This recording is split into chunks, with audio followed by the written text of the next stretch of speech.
meu ambiente de trabalho aqui, eu estou com 2 computadores, e estou observando se tudo está funcionando, se algum falhar, eu consigo ir para o outro, né? Eu estou em casa, e aí pode acontecer alguma dificuldade, né? Uma queda de energia, não sei, uma queda de internet, e aí vocês tenham paciência também, para que a gente consiga concluir, dar andamento à palestra.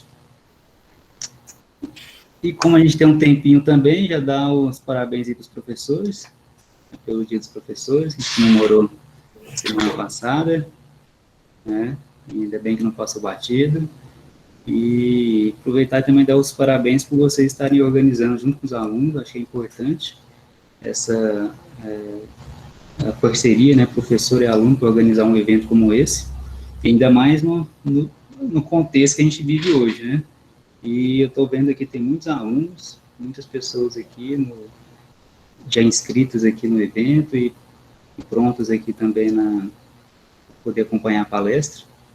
Isso é muito bom.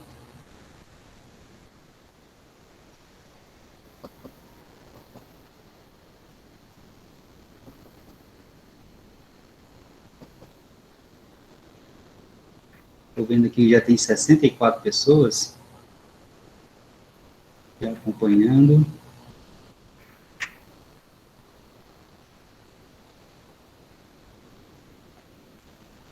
Pode começar já, professor. Pode iniciar? Pode então, vocês estão vendo aí os slides da apresentação, né?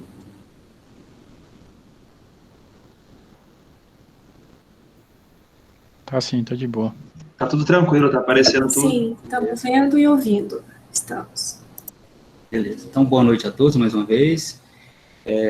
A palestra de hoje que eu preparei para vocês se chama Inteligência Artificial, Ficção, História e Realidade. Eu vou falar um pouquinho sobre a inteligência artificial, como vista ali no cinema, na construção da imagem da inteligência artificial ao longo de 100 anos de história, né? Então, a gente vai poder falar um pouquinho também de alguns acontecimentos que marcaram essa área do conhecimento e vamos ver algumas aplicações reais e até alguns projetos que eu venho participando, com alguns resultados que a gente tem publicado em algumas conferências e revistas. Quando eu comecei a preparar essa apresentação, essa palestra, né, a primeira coisa que eu fiz foi fazer uma enquete com as pessoas que estavam aqui próximas de mim, perguntando o que vinha na mente delas quando escutava esse termo inteligência artificial. E aqui é essa pergunta, né? Gostaria que vocês refletissem. Quando se fala em inteligência artificial, qual a primeira coisa que vem à sua cabeça? E praticamente todas as pessoas que responderam essa enquete aqui disseram que vem à cabeça robô, né? Então tem esse vínculo muito forte da inteligência artificial com a robótica, né? A gente tem a ideia de que uma máquina parecida com um ser humano, seja na forma, no intelecto, e aí tem os lados bons e negativos, né, dessa interpretação.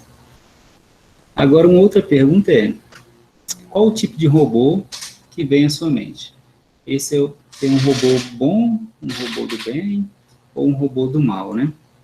Na história, a gente vai começar lá em 1920, uma peça teatral que introduziu essa palavra robô. Até então não tinha sido utilizado na ficção científica. Foi uma peça escrita por um tcheco chamado Karel Čapek e introduziu essa palavra robô e foi utilizada depois em vários idiomas também e explorada bastante na ficção científica, inclusive depois no cinema, né? E essa peça teatral começa em uma fábrica que faz pessoas artificiais. Não é a ideia do robô que a gente tem hoje como máquina, né? Mas seria uma ideia de um clone, algo muito parecido com um homem, mas era artificial. Então, inicia a história com todo mundo muito feliz, né? Os robôs trabalhando para os humanos, até que um belo dia acontece uma rebelião de robôs e vem a extinção da raça humana. E é algo que vai ser explorado, né? A gente vai ver aqui em vários filmes, né? O primeiro filme da história que utilizou um robô é datado de 1927 e o filme se chama Robô de Metrópolis E esse robô que vocês estão vendo aí, né, é a forma de uma mulher, mas não tem aquela pele, né, não tem a fisionomia humana. Mas ele também lembra um robô bem conhecido, que foi usado depois em filmes como Star Wars, e aquele modelo CP-30, então se assemelha bastante. Nesse filme aqui, existe então uma garota robô com inteligência artificial, e ela foi criada por um cientista louco, e aí ataca a cidade, causando estragos em uma Berlim futurística. Bem, mais recente, né, a gente tem o Exterminador do Futuro, que acredito que todos acompanharam, né? É uma saga antiga, mas que teve continuidade. E da mesma forma, a interpretação era um robô que, depois de um certo tempo, né, pensa na extinção da raça humana e faz tudo para que isso aconteça. Um outro interessante também, que foi discutido no cinema, foi o Matrix. Nesse caso aí é um pouco diferente, né? A máquina precisa do ser humano, a máquina se alimenta do ser humano para poder dar continuidade à existência da Matrix. Então, a gente vê ali um bebezinho sendo consumido, né? Os seus fluidos, né, sendo usados para manter a energia da máquina. Um outro filme conhecido também foi Inteligência Artificial, já usou esse termo já no título do filme, já levantou algumas questões relacionadas à ética, né, sobre a gente ter um robô, uma criança que se assemelha a um humano e como a gente poderia lidar com um tipo de situação como essa. É algo bem complexo, mas foi levantado nesse filme, interessante também. Um outro, bem mais recente do que os anteriores, é uma série, né, tem vários episódios, chamada Black Mirror, foi lançada pelo Netflix, e discute vários tópicos relacionados à inteligência artificial, geralmente pelo lado sombrio, né, de que o homem, em algum momento, vai sofrer as consequências de uma inteligência artificial adotada na vida cotidiana. Mas é legal também de ver, é interessante. Esse aqui é Will Smith, que é o robô, que todo mundo já deve ter visto. E um outro que é bem diferente desses aqui, tão antigo quanto o primeiro, né, que é um robô lá de Mágico de Oz. Na verdade, a gente não fala nem robô, né, a gente fala homem de lata, mas se a gente observar, de fato é um robô, né, diferente dos outros, porque ele é sensível, tem sentimentos, né, e vai em outra vertente daquela linha, né? Mas a linha que vingou dentro da ficção foi a linha em que a gente tinha uma disputa, né? No momento a gente vai ter que chegar e lutar contra máquinas insanas, assassinas.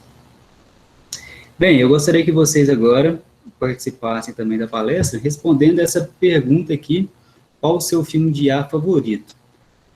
Aqui no Meet, ele tem um recurso que permite a gente explorar aqui acho que apareceu para vocês. Apareceu um link aí para vocês. O link é slides.pp.goo.gl/21VSF. Gostaria que vocês digitassem alguma aba aí do computador de vocês e respondessem essa pergunta. A gente tem vários filmes, eu citei alguns, você pode responder um desses aí, ou algum outro que te chamou mais atenção, que não deu para listar aqui. Enquanto vocês estão digitando aí, eu acho que fica legal a gente ter essa interatividade, porque eu aqui apresentando, eu vejo só o meu computador, né? Eu não vejo vocês, e aí eu não sei o que está passando na cabeça de vocês, mas seria legal vocês participassem. Até agora ninguém respondeu. Chegou uma resposta aqui. Se você copiar e colar no chat, Gabriel... alguém já fez isso. Já fez isso? Já. Tá bom. Agora vai aparecer. Então, estão chegando respostas aqui. Eu vou mostrar uma delas já, a primeira que chegou, veio do Pedro Portes, o Exterminador do Futuro, está entre o filme preferido aí do Pedro. Tem um anônimo aqui que não colocou o nome, deve estar tímido, hein? Vou apresentar aqui. Ele colocou o seguinte: não é filme, mas a série é Westworld. Não conheço, mas deve ser interessante sim.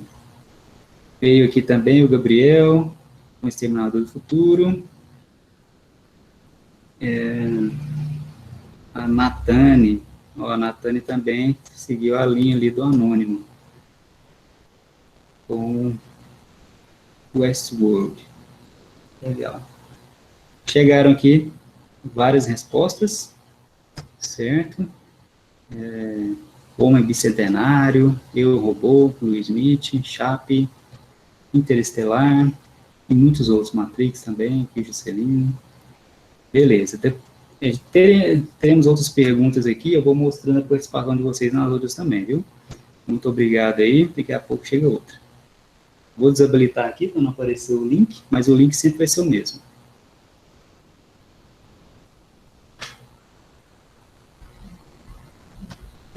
Uma pergunta também importante é: as máquinas podem pensar? Essa foi uma pergunta feita em 1950 por Alan Turing, um jovem matemático, cientista inglês. Ele fez essa pergunta e, a partir dela, elaborou uma tese bem interessante. Do lado esquerdo, vocês têm ali uma parte do início do texto dele, né, do artigo, e tem a pergunta: Can machines think? E ele inicia, né, pelos termos, né, pelo significado das palavras máquina e pensamento, e ele observa que não seria muito justo a gente seguir o senso comum para poder responder essa pergunta. Então, ele propõe um jogo chamado de jogo da imitação.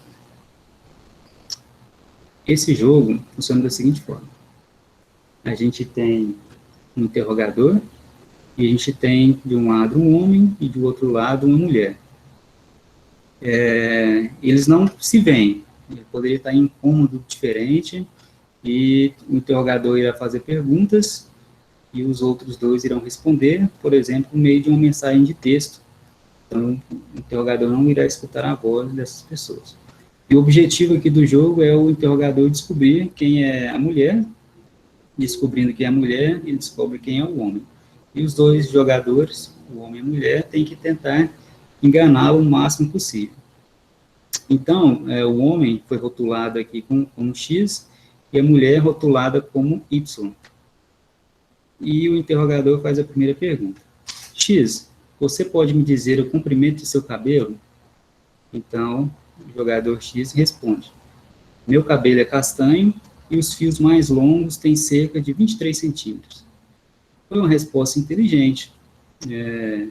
Não dá muito na cara, né, que ele é o homem, né? Então, foi uma resposta inteligente que poderia também ser feita por deixa eu ver aqui, por um computador.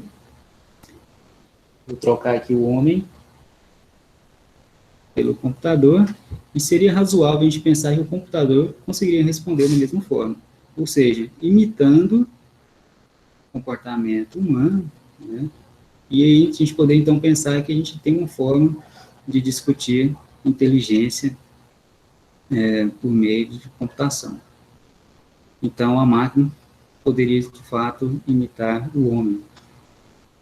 E o contrário seria um pouco mais difícil, a gente pensar que o homem conseguiria imitar a máquina. Se a gente, nesse jogo, substituir a mulher pelo homem, né, e o interrogador poderia iniciar uma nova pergunta, por exemplo, aqui: X, quanto é 34.957 mais 70.764? Seria difícil, né, ele responder de maneira rápida ou até mesmo de uma maneira precisa. Poderia ficar na dúvida. E agora a pergunta o interrogador deveria descobrir quem é o homem, ficaria muito fácil. Então, isso também foi discutido no artigo do Alan Turing. Bem, isso foi em 1950, e 5 anos depois, o que estava sendo discutido lá foi colocado em prova. Uma prova de conceito foi inicializada por esses dois pesquisadores, Herbert Simon e Allen Newell, que criaram o programa Logic Theorist, que é considerado hoje o primeiro programa de inteligência artificial. Aqui a gente tem um programa principal. Se vocês observarem atentamente, vocês vão ver ali as condicionais, o if, né? Vocês vão ver essas setas indicando o fluxo do programa, e vai ver que tem uma seta que finaliza e retorna, fazendo um loop, teria um laço de repetição. Então, esse é o programa principal, não muito diferente do que vocês já conhecem, e, basicamente, a partir disso aí, eles desenvolveram o programa. No ano seguinte, em 1956, houve uma conferência que utilizou pela primeira vez o nome inteligência artificial. Então, até então, não existia registro histórico do uso desse termo, né? Inteligência artificial. Foi uma conferência um pouco conturbada, quem foi lá parece que não deu muita atenção, né? Esses dois pesquisadores que estão aí na fotinha foram convidados, participaram, mostraram o programa, mas foi um marco e entrou para a história também, né? E nessa imagem tem a placa de homenagem para os pesquisadores que organizaram o evento, e foi feita essa homenagem 50 anos depois. Se vocês olharem embaixo, em 2006, então foram homenageados ainda em vida, né? E os pesquisadores principais que organizaram esse evento são esses dois caras aí, o John McCarthy e o Marvin Minsky. E lembrem desse nome, Marvin Minsky, que ele vai aparecer em outros momentos aqui na palestra também. Bom, se a ideia era programar, se a gente consegue programar, e por meio da programação a gente consegue imitar o comportamento humano, seja no sentido de raciocínio, então começaram a surgir programas nesse sentido. Um deles, chamado ELIZA, entrou para a história também, foi construído em 1966 por um alemão, e permitia com que uma pessoa conversasse com o computador por meio de mensagem. Então, esse programa ELIZA, na verdade, seria um psicoterapeuta, e a pessoa entraria com alguma mensagem e o computador ia ter uma conversa com aquela pessoa. Aqui a gente tem um exemplo do programa funcionando. Se vocês olharem aí, tem a primeira mensagem pela ELIZA, e ela pergunta se tem alguma coisa incomodando aquela pessoa. Então, uma mulher vai responder: os homens são todos iguais. E a Elisa pergunta: qual que é a conexão que você se relaciona a respeito disso? E a mulher responde: é que eles sempre estão nos incomodando com alguma coisa ou outra. E a Elisa, então, pergunta: você pode pensar em algum exemplo específico? E a mulher responde: sim, meu namorado me fez vir até aqui. E a Elisa, então, pergunta: é importante para o seu namorado que você tenha vindo aqui? E a mulher continua dizendo: ele diz que eu sou depressiva a maior parte do tempo. E a Elisa diz: sinto muito escutar isso, que você é depressiva. E a mulher responde: é verdade, eu sou infeliz. E então, a Elisa continua perguntando: por favor, explique um pouquinho mais por que você é infeliz. Veja que é algo bem interessante, né? Parece que realmente existe uma pessoa ali por trás que está conversando com essa mulher. Tanto é que nessa época, o computador, por muitos, foi visto como um ser vivo, né? Parecia que realmente existia uma alma ali dentro, né? Mas, se a gente explorasse um pouquinho mais, a gente veria que o programa tem suas limitações. Nesse outro exemplo aqui, a gente pode ver isso. A Elisa pergunta: o que está te incomodando? Então, uma pessoa responde que o clima não está agradável. A Elisa diz que eu não estou entendendo muito bem o que você está dizendo. A pessoa continua dizendo, eu odeio o clima atual. A Elisa diz, então, você está dizendo que você odeia o clima atual? A pessoa diz, sim, é isso que eu estou dizendo. A Elisa, eu entendi. A pessoa, que bom que você entendeu. E a Elisa, por favor, continue. E a pessoa em seguida diz, eu acho que agora é sua vez. E a Elisa diz, por que você está preocupado se agora é minha vez? Veja que a conversa agora ficou um pouco estranha, né? Estão mostrando a limitação. Se a gente saísse do contexto de um programa para psicoterapia, já mudava também as respostas aqui, não fazendo muito sentido. E aí é a foto do desenvolvedor desse programa, Joseph Weizenbaum, um alemão, que lançou esse programa em 1966. Beleza. Então, a gente tinha, naquele momento da história, a ideia de que, se a gente conseguir imitar o comportamento humano, né, por meio de programação, e se a gente conseguir vencer o homem em atividades ditas intelectuais, então a gente está falando de inteligência artificial. E isso foi demonstrado em 1997, um campeão mundial de xadrez foi derrotado por um computador, foi o computador Deep Blue da IBM. E esse campeão de xadrez, o nome dele era Garry Kasparov. Bem, foi vencido, beleza, a máquina conseguiu, por meio de algoritmos, de pessoas que implementaram um bom programa, e as pessoas, a partir daí, começaram a desconfiar, né? Bom, se a gente está falando de um programa que alguém que programou, onde está a inteligência aí? Na verdade, qual que é a inteligência se alguém programou, né? Então, começou também a cair um descrédito, né? Será que isso é realmente inteligência artificial? Mesmo, ainda nessa mesma linha, né, a gente teve um outro evento histórico, anos depois, 2011, em que um computador chamado Watson, também criado pela IBM, venceu 2 jogadores em perguntas de temas gerais, né? Esse computador estava conectado à rede mundial dos computadores, tinha acesso à Wikipedia, e ele venceu esses jogadores facilmente. Novamente surgiu aquela dúvida, né? Será que realmente é inteligência artificial? E aí surgiu então o efeito de inteligência artificial, que é dizer que inteligência artificial é tudo aquilo que o computador ainda não pode fazer.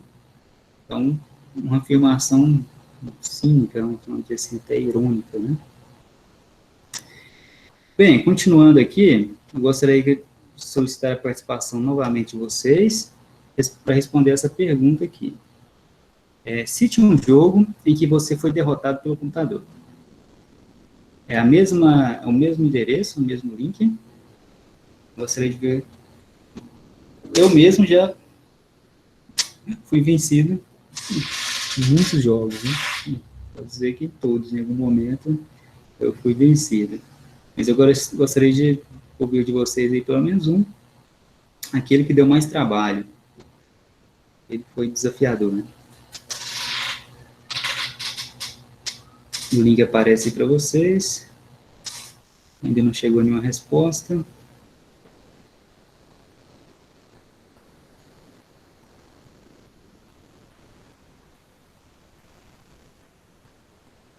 E quem vai ser o primeiro dessa vez?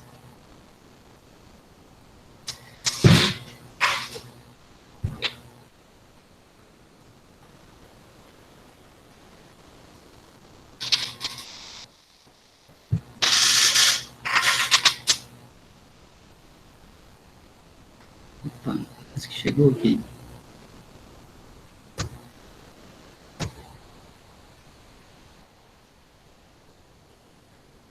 Acho que está chegando aqui. Foi pro final, né?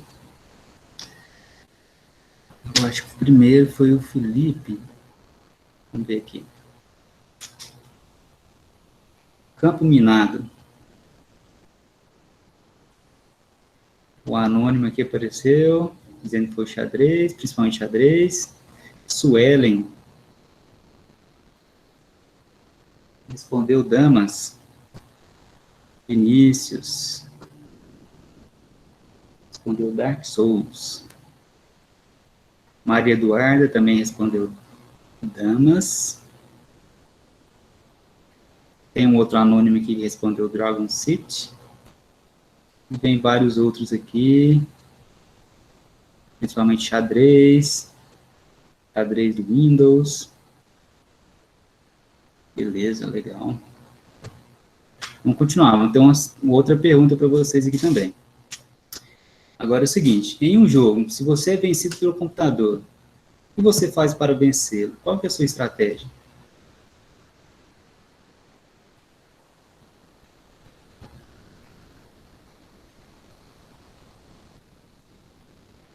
Está jogando, aquele jogo está difícil, mas o que você geralmente faz?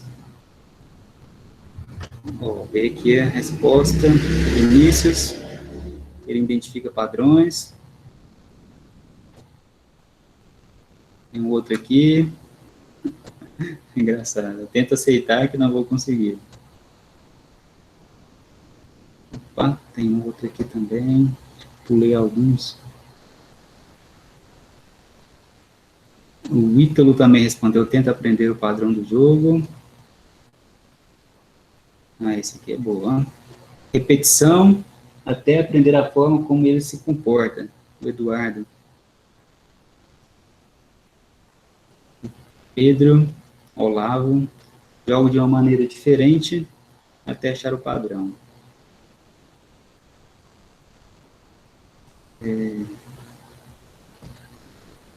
Mais um aqui, Suelen. Faço jogadas inesperadas ou que não fariam sentido.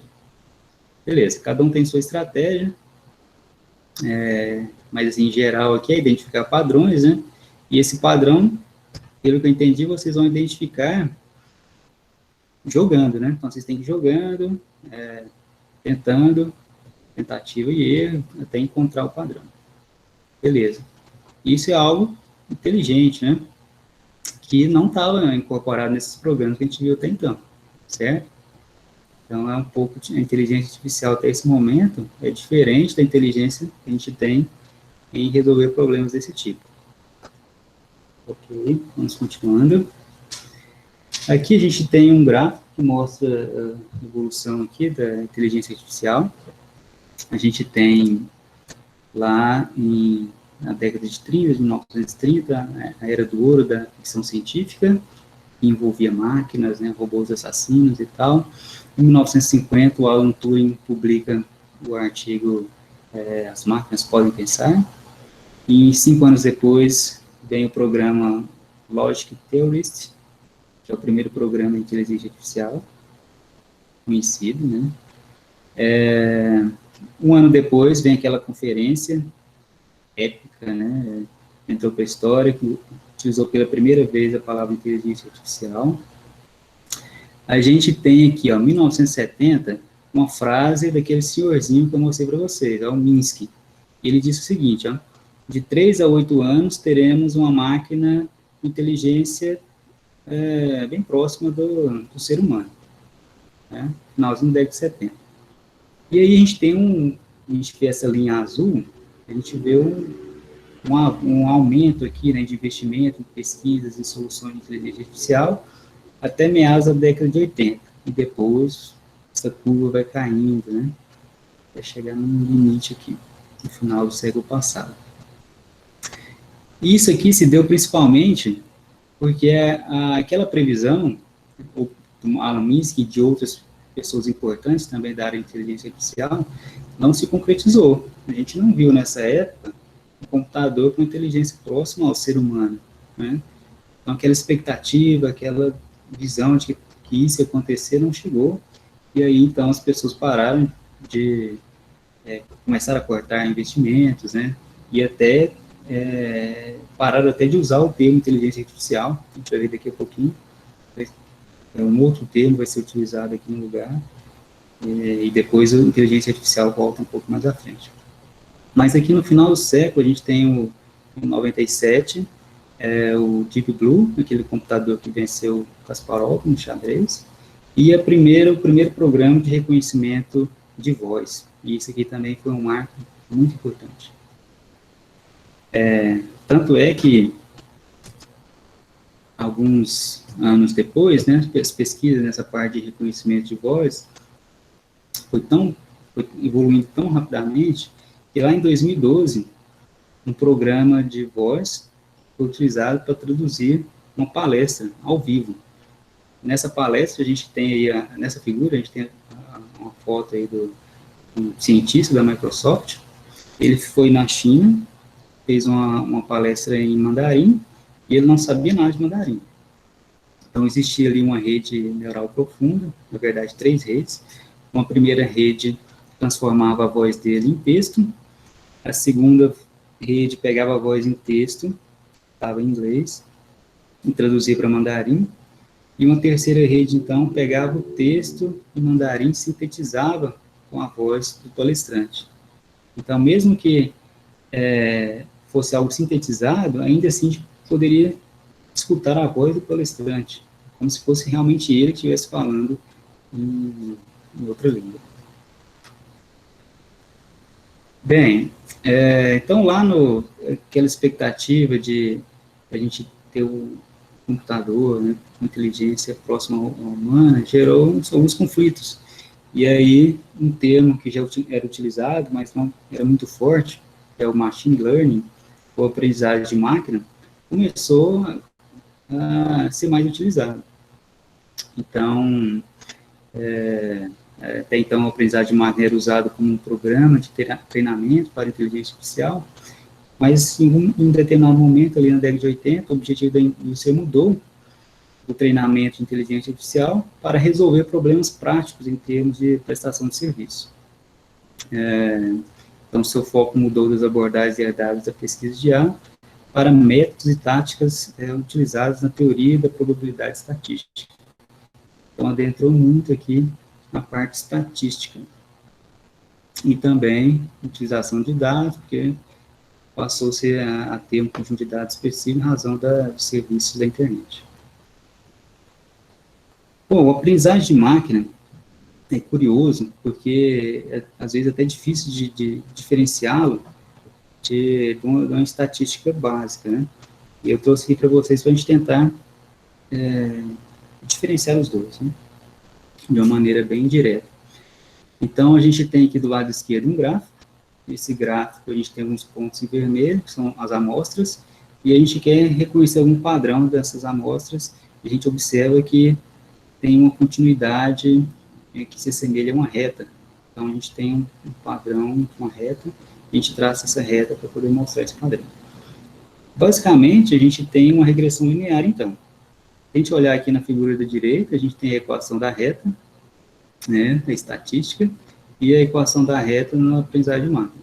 A gente vai ver que é a mesma coisa. Então, tentando definir ou diferenciá-los.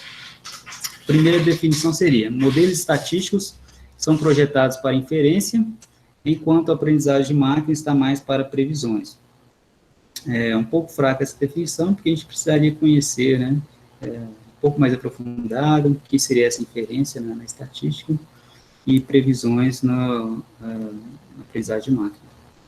Uma definição um pouco melhor é que a aprendizagem de máquina prioriza resultados de previsão, enquanto modelagem estatística procura relações entre variáveis e a importância dessas relações. De fato, a estatística trabalha com variáveis e a importância dessas variáveis no modelo, então parece uma resposta melhor, né? Mas eu encontrei um outro aqui, que é até um pouco melhor. Na estatística, avaliamos a significância e a robustez dos parâmetros do modelo, que está de acordo com o anterior. No aprendizagem de máquina, avaliamos o desempenho do modelo por meio de um conjunto de testes. E eu digo que é melhor ainda essa definição, porque a grande diferença está aqui, nesse ponto, em que uma aprendizagem de máquina utiliza um conjunto de testes. E para não ficar tão abstrato, o que é esse conjunto de testes? A gente tem todo o nosso dataset, a nossa base, né, E no lugar de utilizar todas as informações que tem ali, como é feito na estatística, para construir um modelo, a gente divide isso em um conjunto de treinamento, que vai ser utilizado para o computador aprender, e depois um conjunto de testes que a gente utiliza para ver se o computador realmente aprendeu ou não. Então tá aí o grande, talvez o pulo aí, o gato que diferencia essas duas áreas de conhecimento. Bom, a aprendizagem de máquina tem vários algoritmos próprios, né? E tem uma linha que discute as redes neurais. E as redes neurais têm como base, né, foi influenciada pelos estudos sobre o comportamento do cérebro humano, especialmente os neurônios. A gente tem um conjunto muito grande de neurônios, esses neurônios interagem entre si, formando sinapses, e essas sinapses seriam a relação do conhecimento, né? Na verdade, a gente não sabe muito a respeito de como tudo isso é feito, né? Mas já foi o suficiente para poder desenvolver essa área aqui.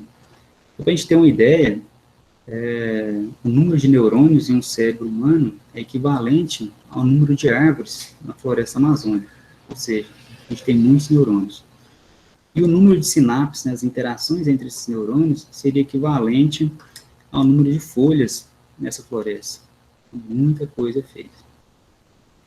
Aqui a gente tem um exemplo de uma representação de um neurônio interagindo com outro neurônio.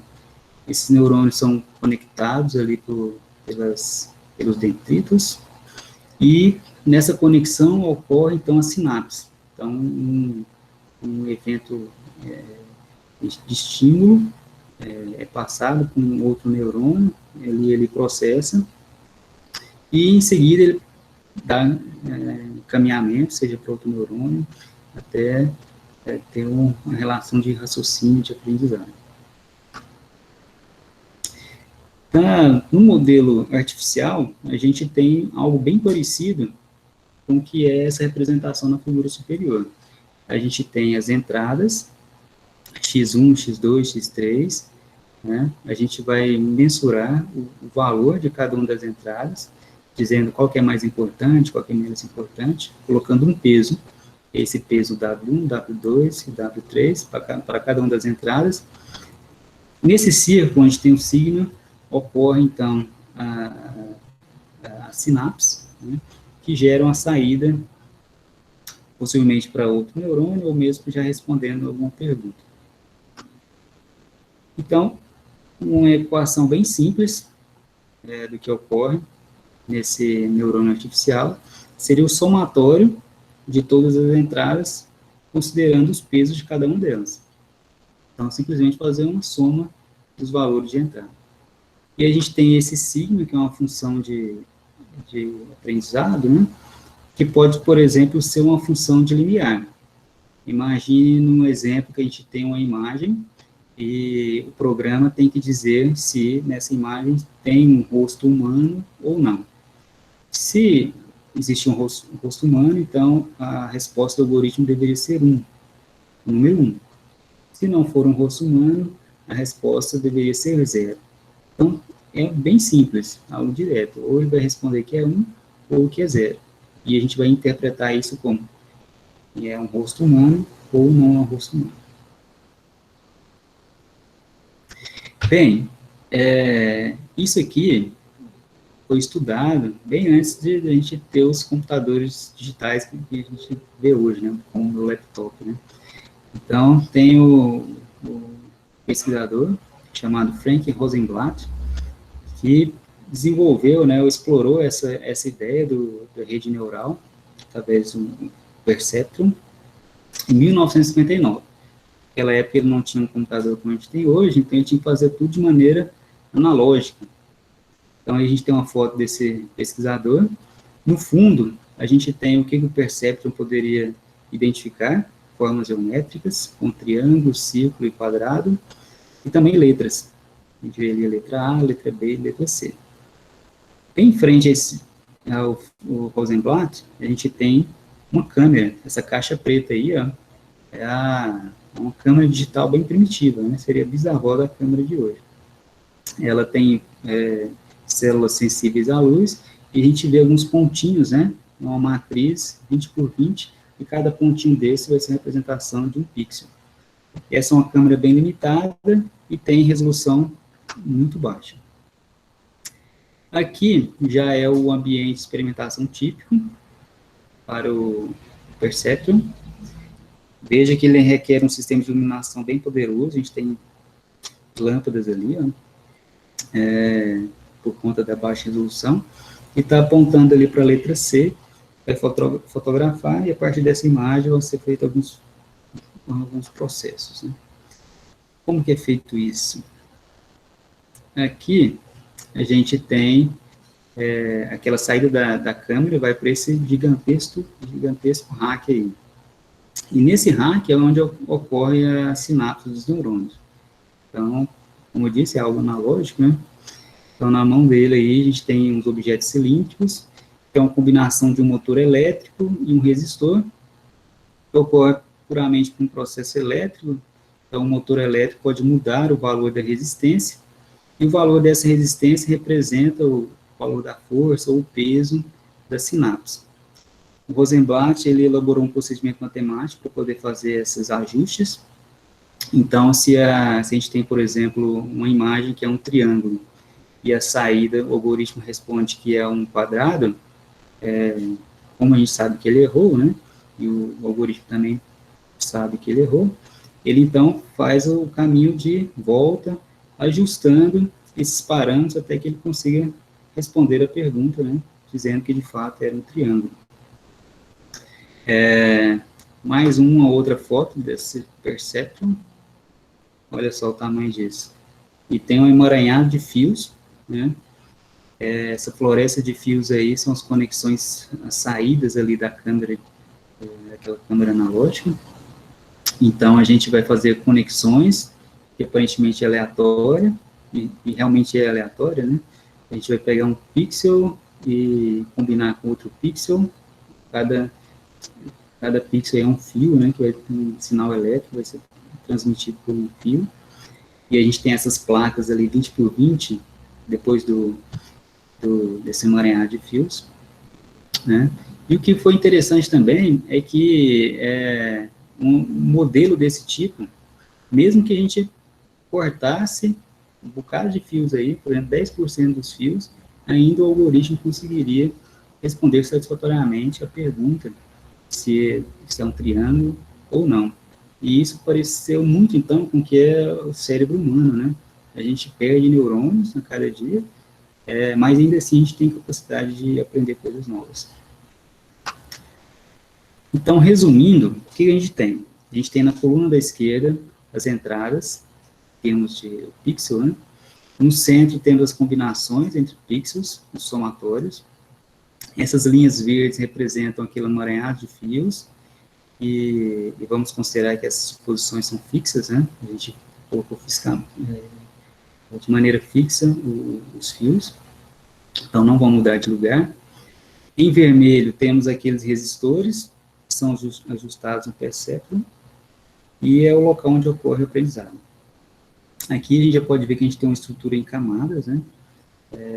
Que também vai lembrar as conexões do cérebro humano. Bem, algo muito interessante, legal, o pessoal gostou bastante, explorou esse algoritmo nessa máquina analógica. O problema é que o Perceptron, mesmo para problemas simples, ele falha. E isso foi mostrado matematicamente, né? E aí não tem como a gente refutar, né? E foi mostrado para aquele senhorzinho que eu tinha falado para vocês lá, o Minsky. Ele publicou um livro que mostrou que o Perceptron era bastante limitado. E, novamente, né, aquela euforia toda que tinha a respeito da aprendizagem de máquina, da inteligência artificial, foi diminuindo, né, até que 10 anos depois, ali na década de 70, surgiram outros algoritmos que poderiam ser explorados em redes neurais, e o principal deles é o backpropagation. Então, foi notado que um sistema de 2 camadas conseguiria resolver problemas mais complexos, sendo mais poderoso que o Perceptron. Foi muito bom também, tiveram resultados melhores, até que os resultados dos algoritmos da época. Porém, outras técnicas foram surgindo ao longo do tempo, né? E uma delas bem conhecida, que é o Support Vector Machines, publicado em 95, também tinha uma base matemática muito forte, bem fundamentada, e mostrava que era superior à rede neural de 2 camadas. E aí, novamente, pela segunda vez, as pessoas passaram a perder interesse nas redes neurais. Aí, anos depois, já em 2010, houve uma nova quebra de paradigma, que a gente poderia, no lugar de usar apenas 2 camadas, a gente poderia usar 3, 4, dezenas ou centenas de camadas, e isso melhorou bastante os resultados dos algoritmos. Até então, a gente tinha avaliações comparativas, e os comparativos mostravam uma linha que não mudava muito, né? Muitas teses, artigos foram publicados tentando melhorar, alguns algoritmos melhoravam muito pouco, mas a partir de 2010, com redes neurais de muitas camadas, né, praticamente o erro dos algoritmos caiu em 30% ou 50%, então mostrando que realmente uma rede neural desse tipo aqui era muito importante, deveria ser estudada. Aqui a gente tem um exemplo de uma rede neural profunda, agora chamada Deep Learning. A gente tem uma imagem de entrada, nessa imagem de entrada a gente tem um carro, essa imagem, então, os pixels dessa imagem são conduzidos por um processo de convolução, a partir, então, a gente gera várias outras imagens. Para cada informação dessas imagens, a gente tem uma outra camada de conexão, essa Full Connect Layer, que conecta todo mundo, e a saída é o rótulo chamado carro. Então, se o algoritmo conseguiu responder que a imagem de entrada era um carro, beleza, isso é muito bom. Se ele errou, ele vai ajustando todos aqueles parâmetros, aqueles pesos, que a gente viu naquela equação, aquele W1, W2, W3, até que a resposta seja carro. Então, isso aqui é um aprendizado. Vocês responderam a pergunta lá, né, sobre o jogo, e vocês até disseram que procuram reconhecer padrões, por tentativa e erro, e aqui é o que está acontecendo, né? O programa está aprendendo por tentativa e erro. E isso foi explorado, tanto é que em 2012 tivemos uma publicação de um artigo que ele usou as redes neurais profundas para ensinar o computador a jogar jogos de videogame, jogos do Atari, e uma mesma rede neural conseguiu jogar 7 tipos de jogos diferentes, né? Algo também bastante inovador, porque se a gente lembrar daquele jogo, daquele programa que venceu o Kabarov lá no xadrez, era um jogo específico para o xadrez, ele jogava apenas xadrez, nenhum outro jogo, né? Aqui não, a gente tem uma rede que consegue aprender não apenas um jogo, mas vários outros. E o mesmo mecanismo de tentativa e erro que a gente costuma adotar quando a gente está aprendendo uma coisa nova, como um jogo. Bom, vou exemplificar um pouquinho mais para vocês como que funciona esse aprendizado, né? Vamos considerar que aqui a gente tem um sistema de uma rede social. Você fez uma inscrição na rede social, e aí do lado esquerdo a gente tem aqueles que você vai marcar como amigos, e em vermelho aqueles que você vai dizer que não conhece, que não tem interesse em conhecer. No início, existem várias pessoas nessa rede social, e o programa não pode te ajudar em muita coisa, né? Existe esse aglomerado ali que ele não sabe qual que é a melhor sugestão de amigo para você, porque ele ainda tem que aprender as suas preferências. Então, vamos considerar que você vai pegar uma pessoa ali, GV, e vai colocar como positivo. Agora a gente já viu que houve uma mudança, né? Já tem algumas sugestões, né? O T, por exemplo, já está indo mais para o lado de sugestões, né, sugeridas. Agora vamos pegar o B, olhem aí o B, o círculo amarelo, vamos colocar ele do lado negativo. Novamente, houve uma nova mudança, né? A rede está aprendendo, mas está conseguindo separar, de acordo com suas preferências. Vamos pegar um outro aqui, o ZZ, que está em cinza, e vamos colocá-lo como negativo também. Beleza, a rede mudou novamente. Vamos pegar agora o TJ, que está em verde, vamos colocar ele como positivo também, como um amigo, né? Colocando lá, certo? Agora a gente já consegue ver uma divisão, né, entre as sugestões de amigos que a máquina poderia apresentar para esse usuário. Nitidamente a gente consegue perceber isso. Vamos pegar um outro aqui, vamos pegar o 1, que está em meio que um salmão, um rosa, e vamos colocar ele também como positivo. Observe o que vai acontecer. Viu? Quase nada, né? Mudou muito pouco. Teve um pequeno ajuste, mas era, de fato, esse usuário pegou uma recomendação da máquina, né? Agora, se a gente pegar, por exemplo, o T está sendo dito que é um amigo em potencial, né? Vamos colocá-lo como negativo. Olha só o que acontece. Mudou tudo novamente, né? Houve uma aglomeração de novo. E aí a máquina vai ter que reaprender, né? E ela vai conseguir fazer isso individualmente para cada perfil de usuário. Esse é o grande poder hoje, né, que a gente observa nas redes neurais e na inteligência artificial. Agora, eu vou mostrar para vocês aqui algumas aplicações de redes neurais profundas. Aqui na esquerda a gente tem uma imagem em escala de cinza, é uma imagem do time de futebol do meu avô. Meu avô é esse aí agachado do lado esquerdo, o primeiro, do lado esquerdo que está agachado. É uma imagem preto e branco, né? E a gente tem uma rede neural chamada de IPAI, que trabalha com definir cores para essa imagem preto e branco. Algo bem complexo, né? Então, o resultado, quando eu joguei nessa rede, foi esse. Veja que conseguiu colorir bem, né, as roupas, né? Olha lá, a roupa do goleiro, por exemplo, ficou meio que um rosa meio desbotado. O céu, aparentemente, está meio nublado naquele dia. Mas se você observar também a pele de cada um, ficou muito boa, né? A questão da iluminação, né, a sombra. Então, um resultado muito legal de se ver. Uma outra rede, que é a Deepfake, né, que vocês devem conhecer aí, é um problema, né? Para muitos aí é um problema, porque permite que você manipule as imagens, né? Aparentemente fazendo com que uma pessoa faça algo que não faria, né?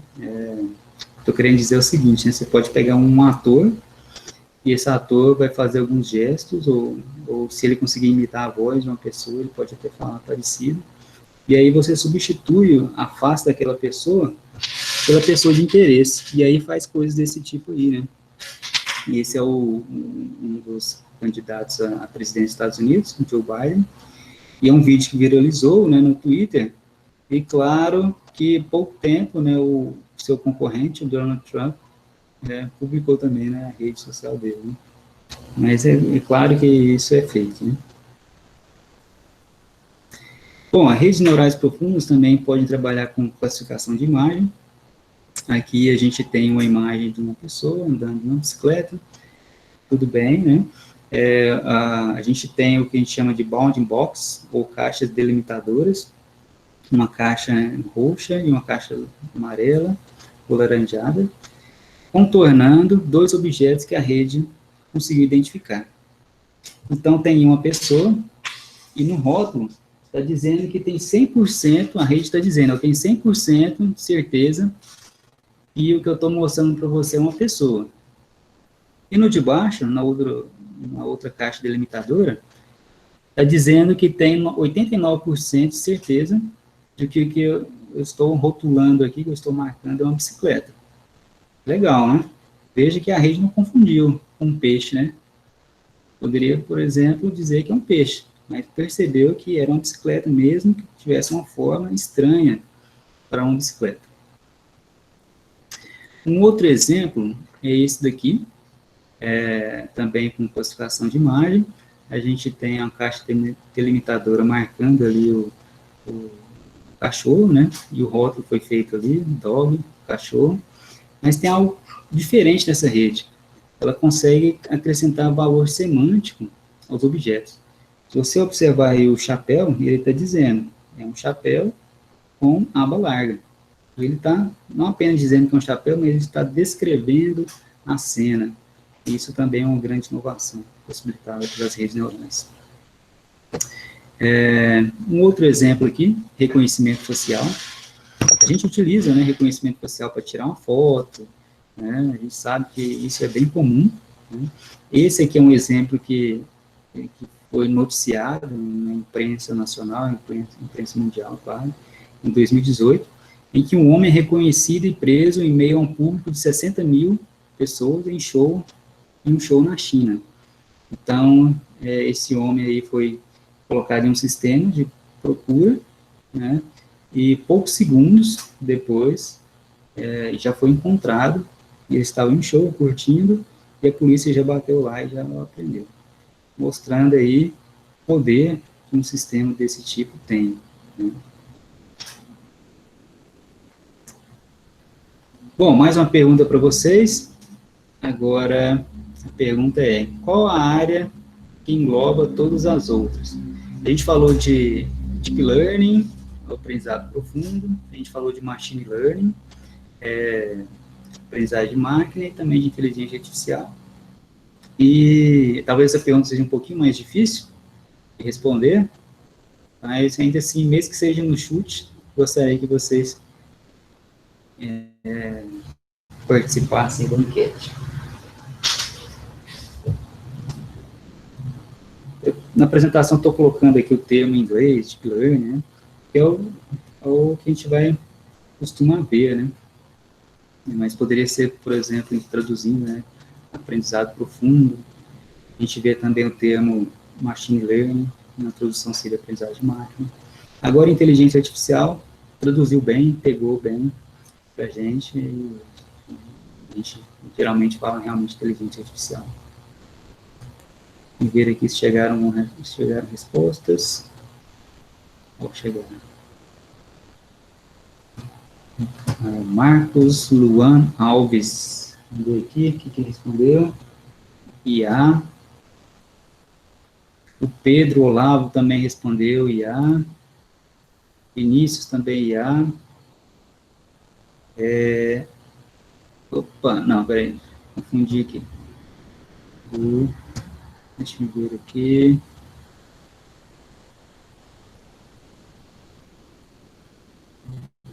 Vinícius, inteligência artificial. Pedro, machine learning. Marcos, IA.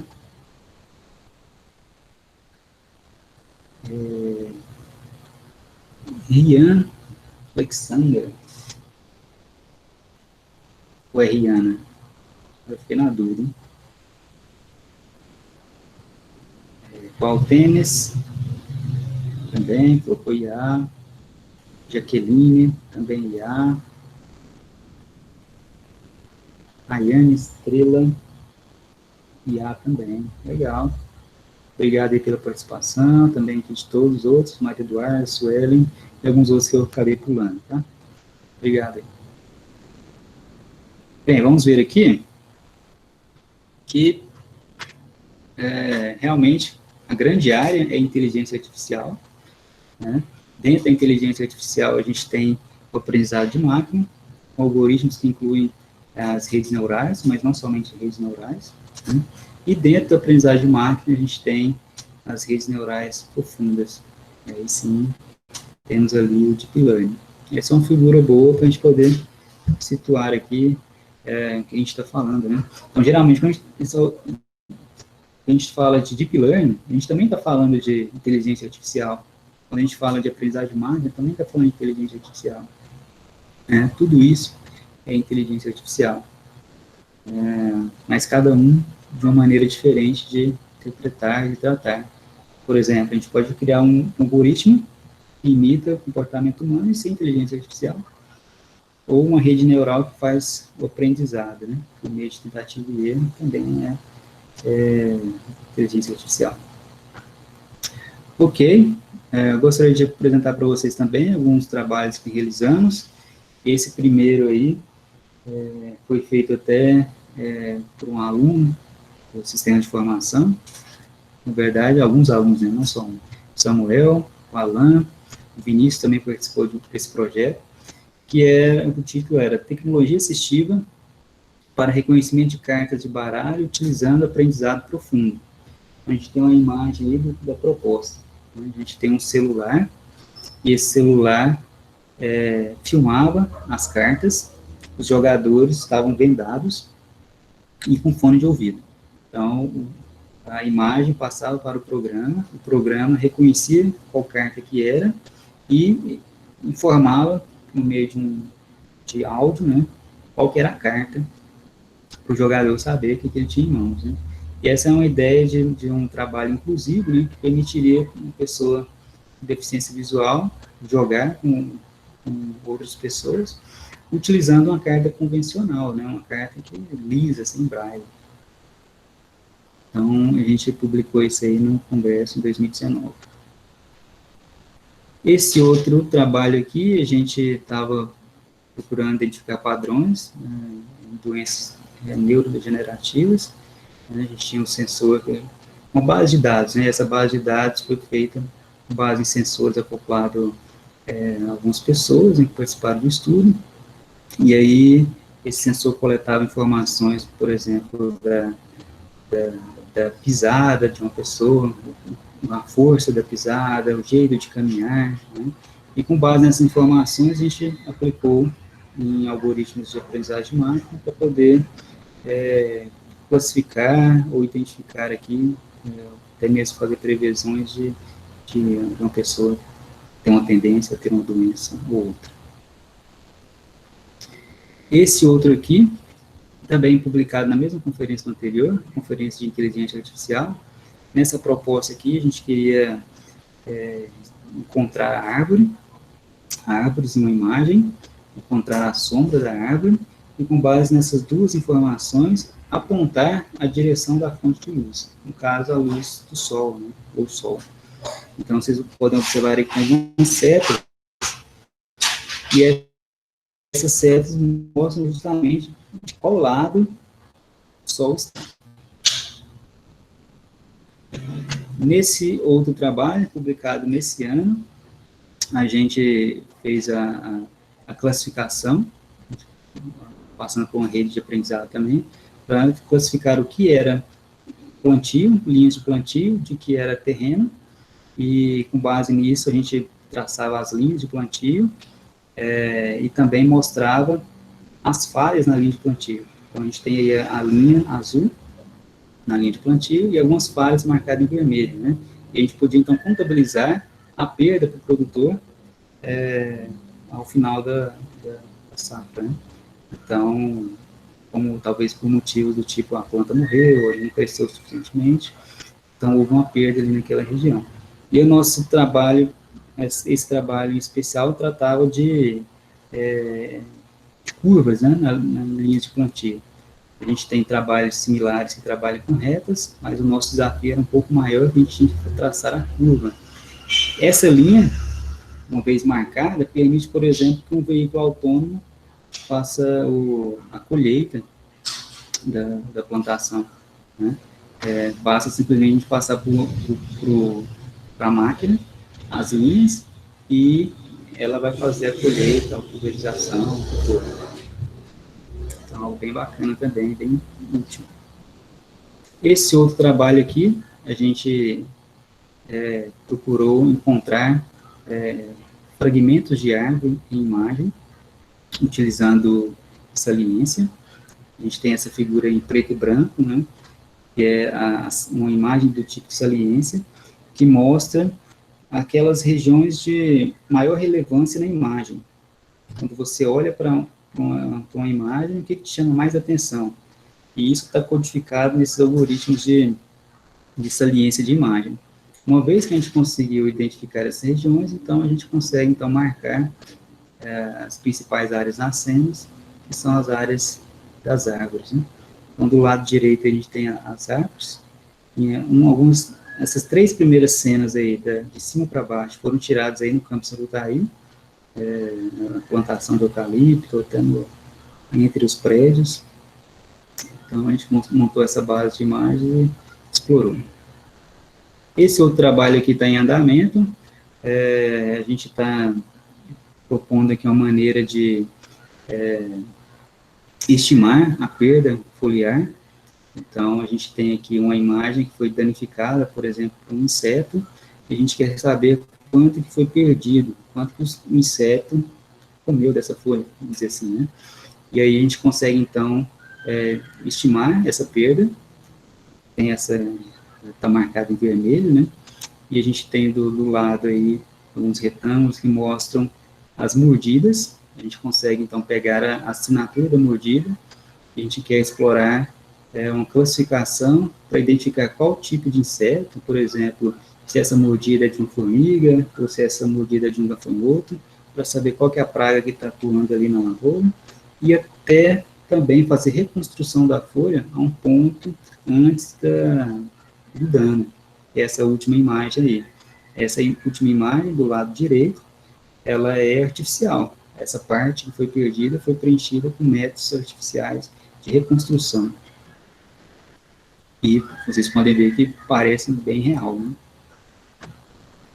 Aqui é um outro trabalho também, agora utilizando programação acelerada. Programação acelerada é utilizar as placas programáveis de GPU, né? Quem joga videogame conhece, ou tem no seu notebook uma GPU da NVIDIA ou de algum outro, e a gente programa para essa GPU, e aqui nesse gráfico eu tenho um comparativo de um algoritmo que a gente implementou. Do lado direito, vocês olharem aí a parte do algoritmo sequencial, bem miudinho, ele consegue executar apenas uma imagem por segundo. Se você olhar a coluna do MD3, usando a programação paralela, né, programação acelerada, já consegue processar 450 imagens por segundo. É muita coisa. É como você pensar o seguinte: eu vou resolver um problema, né, vou ligar meu computador e vou esperar 450 dias no programa dar a resposta, ou se eu programar de maneira paralela, e um dia eu tenho a resposta. Aí então você vê o poder que essas placas oferecem para a gente está trabalhando com isso no cálculo de correspondência estéreo. Esse outro trabalho aqui também está em andamento, é uma revisão sistemática sobre trabalhos de Deep Learning aplicados a raio-x pediátricos. Então, a gente está explorando esse assunto também, para identificar quem que já fez algum trabalho relacionado a isso, e a gente tem a intenção de trabalhar com classificação de doenças, né, e dos desafios inerentes ao uso de raio-x, especialmente em crianças, né. E tem alguns desafios que às vezes a gente nem imagina, né, que é diferente de um adulto, né. Uma criança, por exemplo, tem, a gente coloca ela no aparelho, raio-x, é bem difícil, ela pode se sentir desconfortável, né, e aí a imagem pode ser distorcida, inclinada, e a gente precisa fazer alguns ajustes, e a gente está explorando isso também. Bem, pessoal, acho que é isso, né, chegando aqui nas considerações finais. Já está quase 8h20 da noite, vou fazer as considerações finais aqui, em seguida eu abro para perguntas. Bem, o primeiro ponto é que a inteligência artificial tem nos fascinado nos últimos 100 anos, vimos isso, né, lá em 1920, né, a gente está em 2020, lá em 1920 já existia essa ideia da imaginação, né, a respeito de uma máquina, de um robô que tivesse uma certa inteligência, né, ou que fosse mesmo muito parecido com o ser humano. Então, isso tem nos fascinado por muitos anos já, 100 anos, né. Bem, vimos também que com o passar dos anos, a IA saiu da programação de conhecimento para dar ênfase ao treinamento de computadores.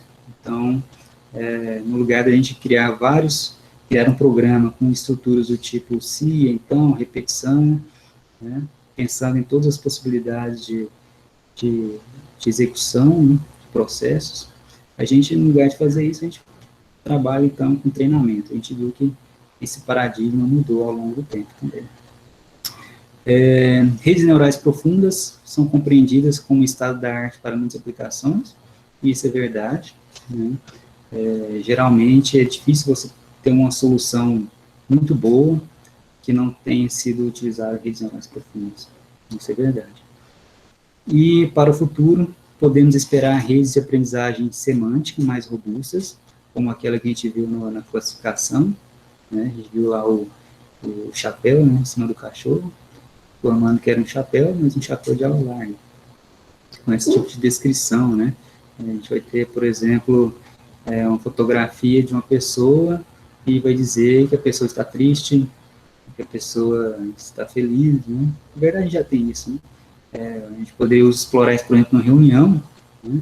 E ver quem que está atento à reunião, quem não está atento, ou explorar isso em uma sala de aula, qual aluno que não está muito interessado na aula, em qual que de fato está interessado, e aí a gente ter esses feedbacks fornecidos pelo computador. Então a gente vai ver isso futuramente, muito mais. A gente vai ver também veículos autônomos seguros. A gente sabe que existem projetos de veículos autônomos, mas eu coloquei aqui os seguros na frente, né? Porque muitos ainda não são tão seguros, né? A gente vai conseguir ao longo dos anos aí ter projetos mais seguros. E também teremos mudanças significativas nas relações de trabalho e na vida cotidiana. Claro que a gente percebe isso no dia a dia, né, nas relações de trabalho, e tem começado a perceber agora nas relações de vida doméstica, né? Esses programas, né, Alexa, né, que consegue controlar a sua casa, né? E ao mesmo tempo que está controlando a sua casa, também tem questões de privacidade que terão que ser discutidas, né? Eu sei, por exemplo, posso citar um exemplo aqui para vocês de uma pessoa que ganhou no Natal uma Alexa e colocou na sala e as pessoas conversavam e tal. Aí um belo dia eles estavam lá conversando, rindo, e a Alexa riu junto, participou da interação. Todo mundo ficou meio espantado, né? E são coisas que a gente vai ter que lidar, né? Então, logo vamos ter que fortalecer o debate sobre ética, privacidade e também sobre outros direitos fundamentais. Aí, finalizo então com algumas referências que eu utilizei para elaborar esse material. Agradeço mais uma vez o convite e a presença de todos vocês que estão aqui, ficaram até o final, também daqueles que já foram, e ficam abertos aí a perguntas. Bom, professor Gabriel, parabéns, né, pela excelente palestra. Eu acho que foi muito bom para as pessoas que não conheciam um pouco do assunto se inteirarem. E a gente tem umas perguntas aqui no chat, né, que eu vou ler para você. E o primeiro aqui da nossa lista é o Valtenis Rodrigues de Souza Filho, né? Ele pergunta, o XGBoost, não sei se eu falei correto, é imbatível? Nada é imbatível, né? A gente tem uma discussão a respeito da bala de prata, né? Dentro da engenharia de software, a gente fala muito disso, que não existe uma bala de prata, né? Aquilo que vai resolver todos os problemas. Claro que é um algoritmo robusto, né? Mas a gente tem as redes neurais profundas, né? e também são robustas, e dependendo do contexto da aplicação, pode ter um resultado melhor, né? Então, e se a gente comparar alguma coisa que esteja mais próximo ao XGBoost, em algum momento a gente vai ter algo, a ideia é que a gente tenha, de fato, algo que vai substituí-lo.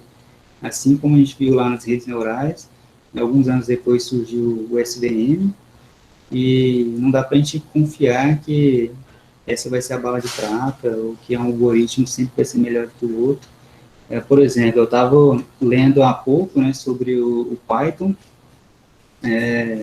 e as dificuldades que a gente tem com o Python em relação à programação para o web, né, bastante limitado, programação mobile, e muita gente defende o Python como fosse resolver todos os problemas, né? Então, a gente tem que ficar atento à limitação de cada um. Se você tem um conhecimento nesse algoritmo, explore ele, nos seus problemas, nas suas aplicações, mas também não esqueça dos outros. Talvez um outro pode surpreender. Obrigada, professor. O próximo aqui é o professor Lísias Carneiro Camargo, e a pergunta é: a consciência é uma característica hoje do ser humano e alguns animais. Será que algum dia conseguiremos, seja por modelos matemáticos ou por redes neurais, atribuir esta à máquina? Pois é, né? Essa é uma pergunta aí, né, que vai muito, assim, né, tem uma linha da ficção que explorou bastante isso, né?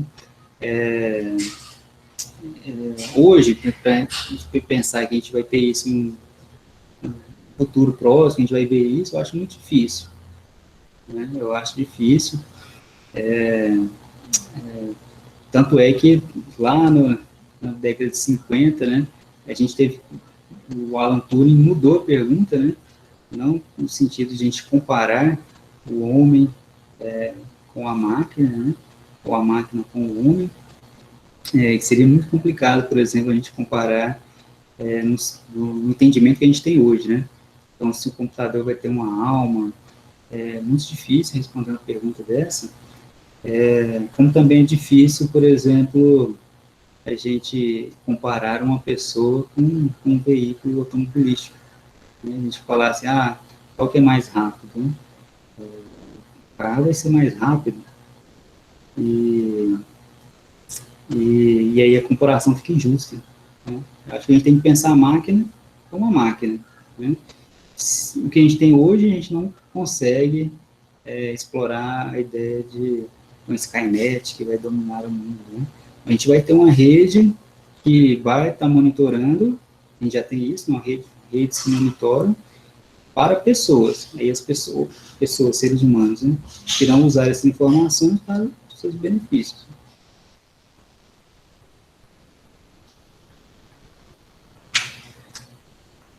Professora, está mutada aí, você não tocou? Mutada, falha técnica. A próxima é o Tiago Moreira dos Santos Dias, e a pergunta é: quais as desvantagens do SVM em relação a RNAs?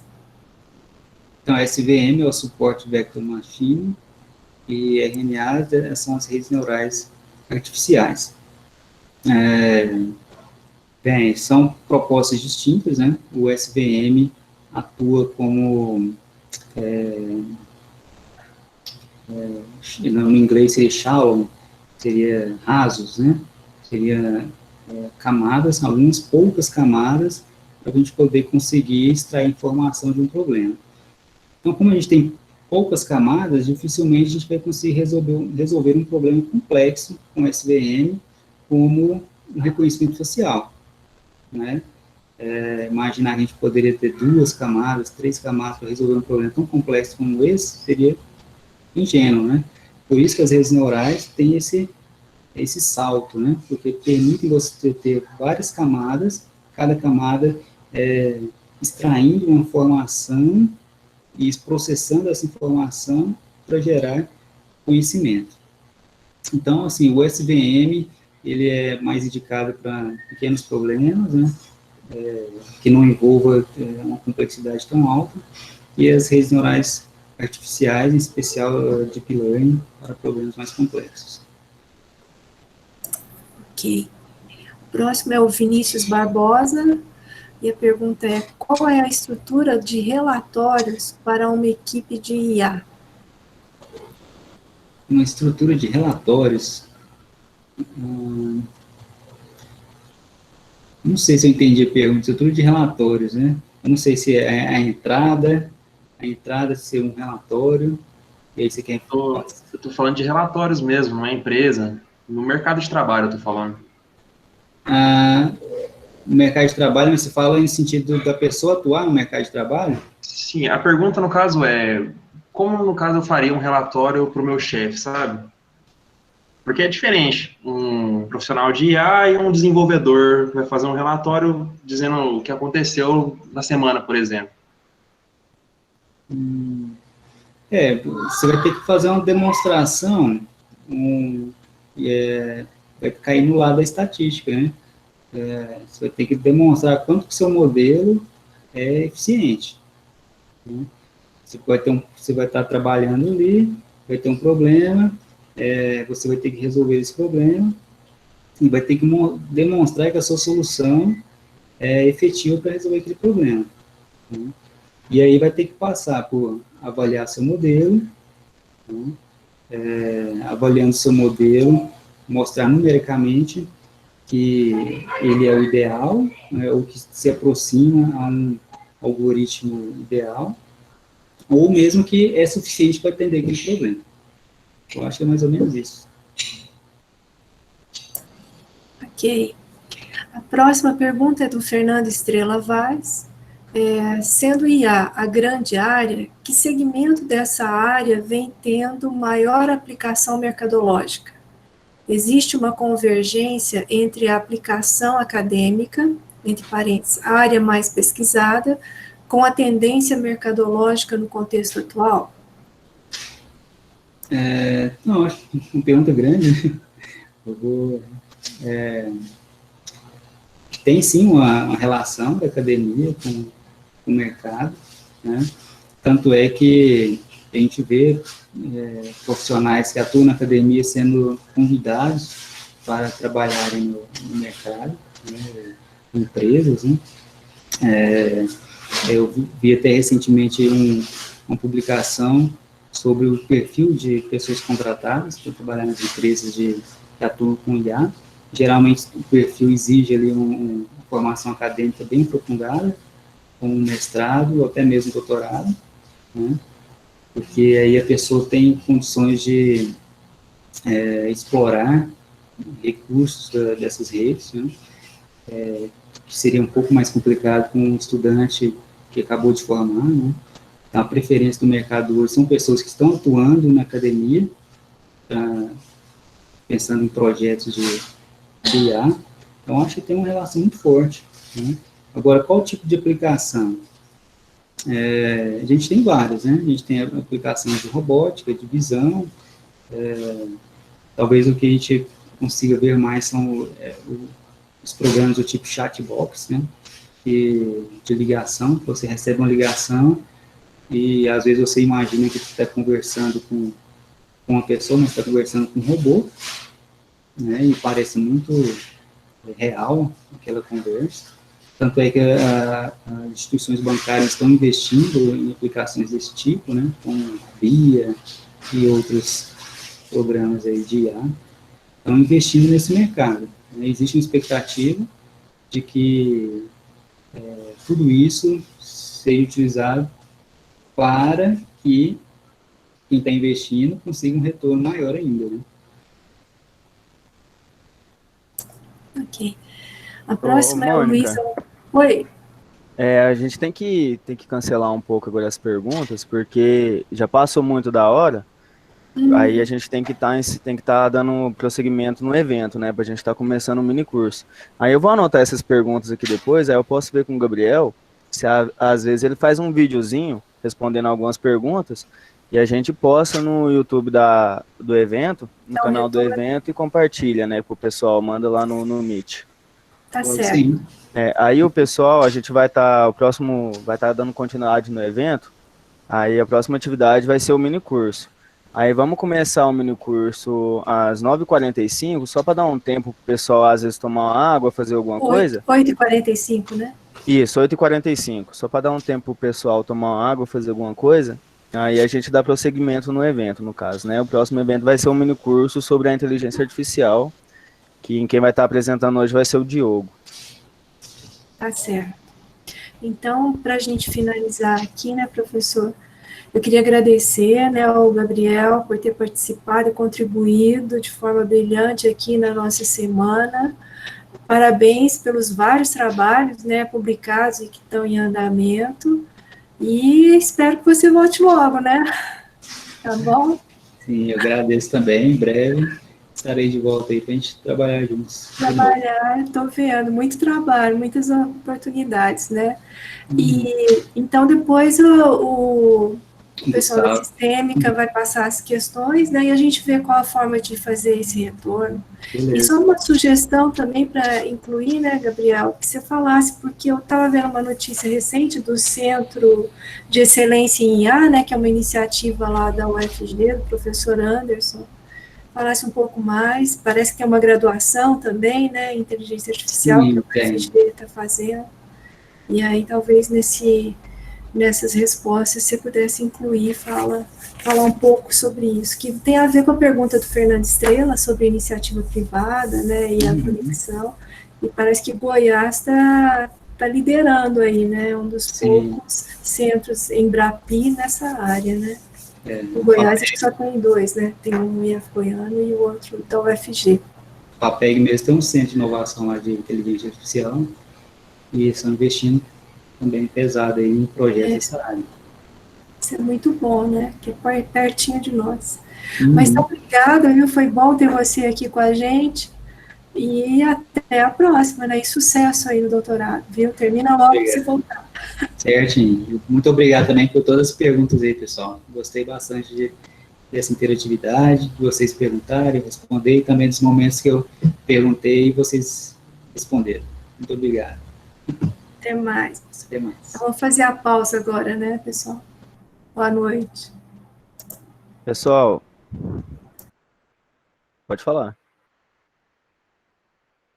Pessoal, lembrando que, como eu vou estar iniciando a outra atividade agora, vocês vão estar precisando estar acessando lá pelo web novamente, quem for participar do mini curso, para estar podendo credenciar, viu?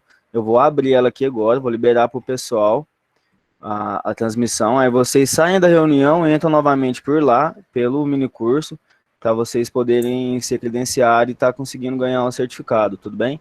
Aí, 8h45, a gente vai estar dando continuidade no evento. Gustavo, eu vou parar a gravação e depois vocês continuam, né?